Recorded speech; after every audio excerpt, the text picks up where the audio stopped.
So this presentation is different from what you presented last time. Yes, so that's correct. It's quite different. So yeah, they asked to at least delta X. The idea is the same. Idea is the same. Idea is the same. Please go ahead.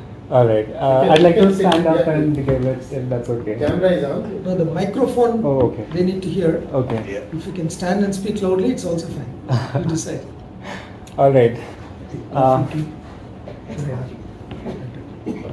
All right, I'll start presenting. Hi, I'm Priyanshu Parekh from Hyperspawn Robotics. Just check if they can see your presentation. Can you check with the online presenter participants? Ask them. Hi, is my presentation visible? Is my screen visible? Yes, it's visible. All right. All right, thank you. So, hi, I'm Priyanshu Parekh. I'm founder of Hyperspawn Robotics. I'm very much passionate about robotics and AI. I completed my graduation from Vishwakarma University in 2021, and I'm here to present my startup Hyperspawn today. I'm going to take you through the team once again later on in the slides. First, let me take you all on a journey with me into the future, a future without physical boundaries. So imagine you're here in Bangalore and there is a humanoid robot somewhere else in the world. You can see through its eyes, you can perform physical actions which the humanoid robot will mirror, and it will perform on your behalf as a proxy avatar. You can immersively and physically interact with the surrounding objects in Pune, for example, while sitting here in Bangalore. So imagine the year is 2025, you're sitting here in Bangalore and you can interact with a physical object in Pune. So that's what we do at Hyperspawn Robotics. We develop humanoid robots to seamlessly integrate into human-centric tasks, and our robot mimic human actions remotely as a proxy avatar from anywhere in the world over the internet.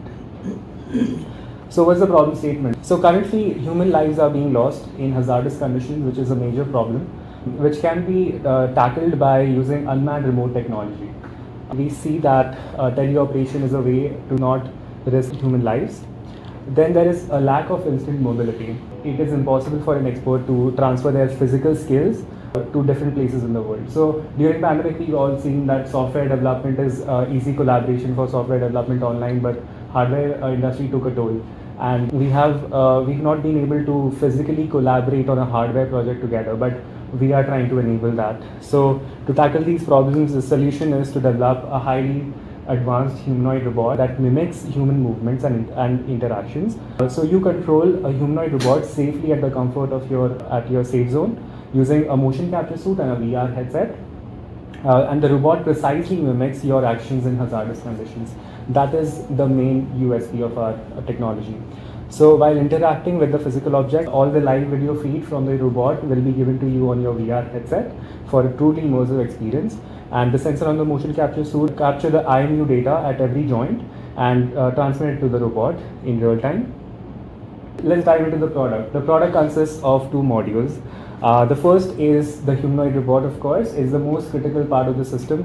It is a highly advanced humanoid robot designed to mimic bio-human movements. It is biologically as close as possible to a human being with accurate degrees of freedom and stability. This is how our design looks like.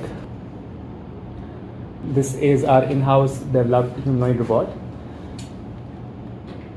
And the other part of the product is the mocap controller, with including the motion capture suit as well as the VR headset. So the sensors on the motion capture suit transmit IMU data, transmit these packets over the internet, and the robot processes this data and mimics the user's actions, like I've already mentioned. And the latency is somewhere close to less than 20 milliseconds, assuming the right internet connectivity and speed. So the robot also sends live video feed to the VR headset with voice transmission. So let's dive into a little bit of technical details. So the humanoid body parts, there are a number of human body parts: head and neck, the torso, arms, hips and legs. So for the head and neck, the head consists of the camera that is used for live video feed, telemetry data, and the live video feed is sent to the microprocessor for video transmission. And the neck movement is a steward platform for it to look around, and it basically consists of hydraulic cylinders and universal joints. So basically, to look around, it gives you this action. So this is the result, what it looks like. It can tilt around and see around. So yeah. Then comes the torso. The torso is a 3D printed strong frame, a structure that is engineered for strength. It houses the microprocessor and the microcontroller and the power supply unit and has structurally analyzed to withstand stress in many scenarios. Then the arm. Arm is a 6 degree of freedom bio-inspired with shoulder actuators. It can do a range of motion and it is designed specifically in mind to perform intricate and movement with strong payload, either with strong payload or high stress. Is it 6 degrees of freedom? Yes. Let's come to the hips. The lower body features a sophisticated system with actuators and sensors, and it is basically developed in a way that it mimics human gait. So we've done a lot of gait analysis and how the human gait analysis works and how we basically place the actuators at the right joints for allowing a variety of motion.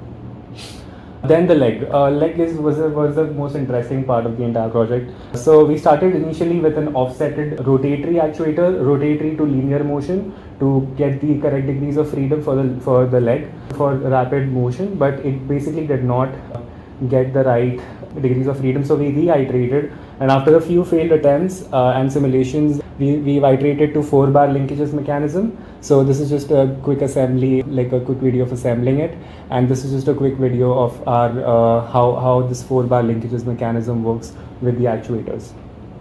I've showed you already all of these parts together, but how do they work in sync with each other? So let me show you. This robot is suspended by an engine lift right now. We try to ensure that it works synchronously, all of them work synchronously. We're trying to solve this problem of multi-body dynamics by computational simulation and real-time feedback loops using Altair software as well. Also making sure that the high torque and high speed servos do not damage anything. So next is another difficult problem is the dynamic center of gravity for the bipedal motion. So we are trying to incorporate SLAM for multiple body parts and to dynamically adjust the center of gravity. And then there is part strength and optimization. Of course, this we have to make sure that the parts are optimized and can work with high torque and high servo. So okay, all of this, but what is next, right? So after learning a lot of different things from our V2, we want to iterate to V3 and apply all these learnings from the simulations and from all the designs that we've learned. We want to develop this with real world feedback, and we want to develop the bot which can be tested on the real world terrain in the real world scenarios. So the benchmarks to attain is to ensure stable and precise fluidity of movement. It's not very fluid right now, it's very mechanical and jittery. And we also want to have integration of mechanics and AI together. So that is what our next iteration is going to look like.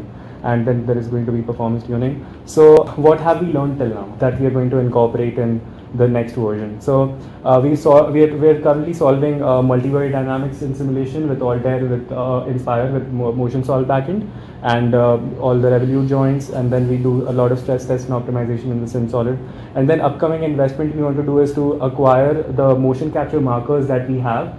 These markers we can place in for high fidelity IMU data, and this data will be processed into Altair Motion Solve to accurately map and trigger the speed and torque of each actuator.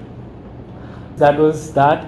To deal with the influx of budgets, and we are trying to apply for some major grants like Nidhi Prayas Yojana, Seed Fund, India, Sign IT Bombay, which we already applied to, and the Defense Innovation Challenge that we've already applied to. So let's talk about the business model. Let's get into the business side of things. The company is focused to basically produce humanoid robot at scale and then sell it to other companies for a commercial license. Our first preference is to get to defense as an intel gathering robot that can be used in defense, and we are also open to selling commercial license to companies who want to do this in-house. The price point for producing one humanoid robot, the 3 prototype, the V3, comes to about 15 lakh rupees. The teleoperation cost is 8 lakh rupees. And our go-to-market strategy is to basically initiate pilot programs with healthcare and defense, and it has a virality aspect to it, so we're trying to leverage that as well. And the robots will be set up remotely for demo in tech conferences and everything. So we're currently looking for grants and manufacturing facilities and equipment. if there is some contract manufacturing, there is supplier relationship that we are planning to build. So that's a good segue to talk about manufacturing plan. Currently, it's 100% 3D printed. We want to engage suppliers for sourcing high quality equipments and also setting up contract manufacturing for scalable production. And all the design that we have designed is modular to make sure that the serviceability is is taken care of. And our future vision is to basically solve mobility for humanity, enable pseudo teleoperation, which has been a huge gap, to deploy super intelligent autonomous robots in the future, which are autonomous and can take care of critical tasks in disaster and space exploration. So let's touch a bit more on the team. So I'm the founder of Hyperspawn Robotics. I have been incubated by Vishwakarma University after I passed out in 2021. I started my company in 2021 itself while I was in my 4th year. And since then, I was mentored by Siddhant Jabde, so he is very intrigued. He has completed his mechanical engineering and PhD in IT Bombay. And he's a vice chancellor, and he's provided me all of the support I can get from Vishwakarma University, all that I need. So we also have some employees that we've hired that are currently doing their internships. To keep the startup lean, we also have some freelancers who provide specific domain expertise. So that was the journey. That was about that. If I can get some time, I could just express my gratitude to people at Altair, if that is okay. I've been talking for too long, but I'll just quickly go through this. So the benefits from Altair Startup Challenge has been quite immense. To build a strong team, we have Altair's industry outreach portal that we have. We find talent, and we already have applicants joining in our company from Altair industry outreach portal. And then we have a great pleasure to work with people like Pandu sir, who has been very motivational and provided a lot of support throughout the journey. Then there is Jitesh Porwal sir from Pune. It was great talking with him because questions. We'll use the time for questions. Sure, no problem. I'm ready for questions if not. So, good. Yeah, I have a question. Yes. Just you brought it out that you are going to use in defense. Yes. Do you have some focus that which area you are going to use it in defense? Yes, sir. So currently we are in the DIC Defense Innovation Challenge, and we are thinking about using it as a intel gathering robot that can be sent over the line of control and going to be as good as a soldier sitting inside of the line of control. Okay, but what I find in your humanoid, you are integrated only motion. Have you any further plan to get into when you talk about human factors engineering? There are motion, there are sense, and there are cognitive. So when you talk about IVR, immersive VR, then people who is sitting on the border will like to have a sense also. So how do you think that you can integrate that? Sir, basically, once we complete our prototype, we plan to incorporate pressure sensors and many types of sensors at different parts of the humanoid robot. And on the other side, the human, that the soldier that is present within the line of control can get a haptic feedback on their side. So we've already thought about incorporating a feedback mechanism, like a haptic feedback and a sensational feedback. There is also VR gloves which currently restrict movements based on certain, which we plan to incorporate in the future. I hope I've answered your question, sir. Thank you. Yeah, that's great.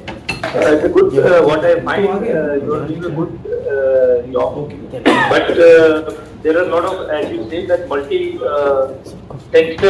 generally when you talk about the kinematics of the human body, there are many aspects. So you will have to study that. And the use cases are very many. So you will have to look for that. But what you bringing out, that will be a delayed requirement, because sending humanoid across the border is not the immediate. So that's why I request you to look at what is the exactly requirement from your IVR also. So, Priyansh, if I may comment on this. Yes, sir. I am Naveen Gopal from FITT IIT Delhi. Recently, we are working on a project in IIT Delhi to create load-carrying robots. Okay, the Indian Army is looking for specifically carrying load robots. And basically, yours is a two-legged one. They are looking at a four-legged one because there is a large requirement to transport stores from lower echelons to the higher echelons. And if you that is a ready market, like we are saying across the border, that is a futuristic thing as was told by the Exactly. This is a ready-made available market which you can exploit. Yeah, robotic mules you are talking about. So they are trying to. Yes, absolutely. Today what is happening that Pony is taking the load for the army. So they are trying to replace with robotic mules. So many places as IIT Delhi brought it out, they are carrying out a study on that. So it's a good area to look at. So that's why I brought it out to you. So that's great insight, sir. Actually, I started with four-legged robot itself in mind because I understood that wheeled robots can only carry enough in maybe not the right terrain, maybe not the right slope or the elevation, but legged robots can go very far in that case. And that's what led me to I started out with four-legged and then moved into. Sorry, was that? Oh, yeah. So I have one question. Yes. You have done the kinematics, the kinetics aspect of what is your progress with respect to the software part? There's some logic part, right? Yes, sir. What are you doing on So we are using Motion Solve, and basically we've studied after going through a lot of research papers. We studied exactly where should which joint should contain what torque and what speed actuators in the high demand, and basically based on that we want to connect it in an array in a multi-body dynamic simulation, which we do it in Altair Activate, and connect them actuate them together in a way that the motion is very fluid and it works out in that. Okay. This one, you did mention that cost of the robot is 15 lakhs. Yes. Plus 8. Is it Plus 8 lakhs for the VR headset. Okay. So is it cost of sourcing or cost of selling? It's the cost of sourcing, bill of material, manpower, and all of that included. So this cost of goods sold, COGS, as if I understand it. For the prototype. Minus profit. Yeah, that's what. Yes. It's the cost without profit, not the selling price. So you are looking at only selling the product, or you are also looking at releasing the product and monetizing it? We are looking forward to leasing the product and monetizing it. So that's why we sell a commercial license. That's what we are into that. We will be selling the commercial license. As far as my priority is concerned, I would first like to test everything out and get the robot to be as functional as possible, and then try to solve real-world applications from our side as a company. But we are open to collaborating with other companies and selling out a commercial license. Customization will be part of the hardware. Yes. It will be hardware sales. Correct. Like HP selling a machine, like hardware That's sale. Individually, it's a piece. Per piece and license. The operations you customize. Both ways, the license will be part of this program. Isn't the hardware type? Just a simple question, Pratik. You mentioned about, sorry, Pratik. Priyanshu, yes. Priyanshu, sorry. You mentioned about using internet for it to operate. Yes. Will that not bring any limitations, like you were talking about defense application, remote area? You initial which was you were saying somebody's remote is working in firefighting kind of application. So Sir, this currently is in assumption that we have 5G available in both source and destination. So this latency that I was talking about only will be realistic when there is 5G available on source and distance. And currently, as far as I've researched for with DRDO supplying companies on the LOC, on the borderline of defense, where there's not a lot of network connectivity available, they do take care of the connectivity aspect of it and have installed 5G test beds and 5G base stations near line of control specifically for this technology to flourish. So that is what the assumption is. And that means it has to be in very much planned area. Yes. It cannot be in random area. It cannot be in random area. Okay. It has to be at least a satellite connection with satellite connection connectivity involved.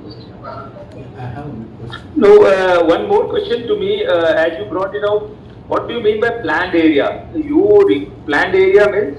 Planned area What do you is define? where we can basically map out that there is a we can test out that there is a 5G or a high speed. No, why are you based on 5G only? There can be wireless communications. That all military services have got their wireless communications. So, are you not trying to ride on them, or you are going only on the open 5G connection? So it's basically the speed is what we are looking for. It does not depend on 5G. There is no dependency as such that we require 5G base stations itself. Yes, it You can work be on satellite communication also. Yes, exactly, sir. It can be done on SATCOM as well. Based on the latency, we want to try to reduce the latency as possible to make it as real time as possible, and that's the only goal, to have high speed internet connection. Okay. So is Boston Dynamics also doing something like this? Yes, glad you picked it up. So Boston Dynamics is working on their Atlas humanoid robot, which is currently available. It's not even available in the market, but is cost upward of $3 million. It is a pneumatic humanoid robot, and it is great. I love it personally as well. That is our benchmark to reach that level of humanoid of robotics. But basically, there are quite a few limitations. They have air compressed. They are using pneumatics. So you never must have seen the Atlas humanoid robot for more than 20 minutes walking around in. It does not have a capable power supply unit, a battery pack that can go around, and basically we are basically taking a different path. We're going the electrical way, electrical actuation, because we over time we also try to plan to develop our own electrical actuators that have as low latency and less jitter and more motion, like fluid motion. So of course we are trying to cut down the cost of humanoid robots and lessen the barrier of entry. How about Asimo? Asimo is Prop. It's more of prop. it was a past robot. Currently, if you want to compare it with, you can compare it with Optimus, Tesla's Optimus robot. The recent update that they have launched is also pretty interesting, and we find ourselves to be directly competing with Tesla's Optimus. Good. I have Okay, one more last question from me. This has to be last question. You have written modular concept you are going for. Do you have you calculated your reliability, what you are getting, integrated reliability of your humanoid robot? Because have you made a orbit reliability block diagram, and then you have taken a decision to go for a modular concept? Or because as you are discussing about the other configuration where pneumatic is there, that is not standing for a long time. So do you have you carried out certain analysis how you are going to flare up in the part of your reliability when you go to the remote area operations? Yes, sir. So basically, we have carried out a lot of reliability metrics. The few reliability metrics that we have, one is latency, one is stability. No, that is an operational reliability. Okay. I am talking about the system functional reliability, like how your each module is going to survive, how long it is going to survive, and if there is a criticality, there is a clear method of a design calculation where you can carry out your FMECA, failure mode evaluation, like how do you consider it will fail, and evaluate that. Then you look at that whether it is a critical or not critical. If it is a critical, then think of that how can make it robust, whether you can go for redundant model or what you can do that. Have you carried out that in your system at a design level? Sir, I believe we have on a design level. This is our V2 prototype, and it has been a lot of iterations before this as well. Each and every body part we've thought about, designing exactly we've literally crafted each and every body part And basically, while designing the iteration, go through while considering each and every body part all together. No, don't get into the detail. You see, don't get into the. First, you tell me, have you carried out FMECA for your system at a design level? There is a clear method for doing that. Reviewed modification. Yes, sir. When you are talking about maintenance comes out of that. So you will have an interchangeability, you will have modularization you are working out, you will have an accessibility, where all you can access which is failing. So there are a good architecture for a system.